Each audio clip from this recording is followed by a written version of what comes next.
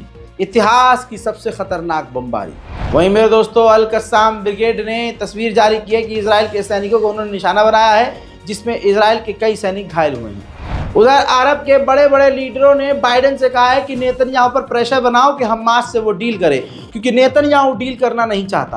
उधर अमेरिका से साफ पूछ लिया गया कि इजराइल की जेल के अंदर से जो वीडियोस वायरल हुई हैं, जिसमें देखा जा रहा है साफ साफ कि फिलिस्तीनी कैदियों के साथ बलात्कार और गैंगरेप किया जा रहा है, इस पर आप क्या कहेंगे? तो बेशरम घबराते हुए अमेरिका के प्रवक्ता ने कह दिया है कि हम इस पर इतना ही कहेंगे कि इजराइल इसकी जांच करे, जो कि सरासर गलत है और ऐसा नहीं होना चाहिए। सुनिए।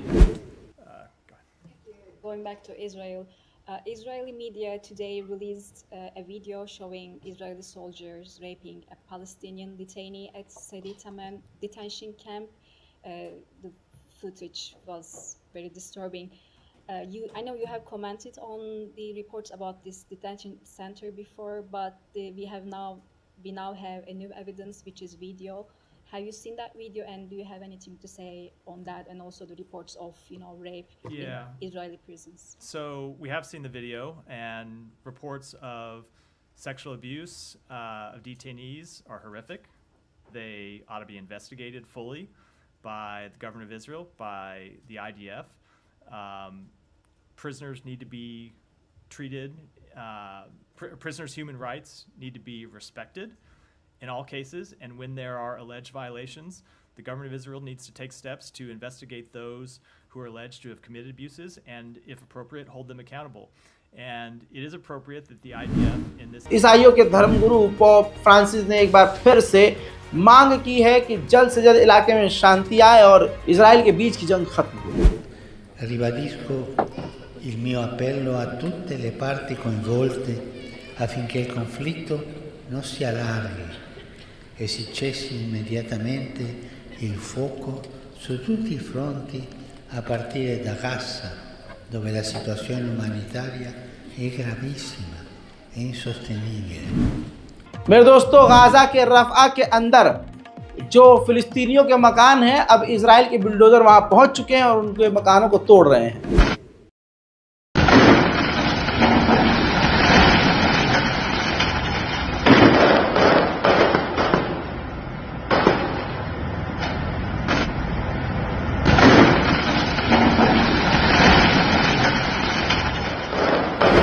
उधर इजराइल के आर्मी के चीफ ने यह भी कह दिया है कि अब जो नया हमास का लीडर बना है इस्माइल हानिया के बाद, यही सिनवार, हम इसको भी कत्ल कर देंगे।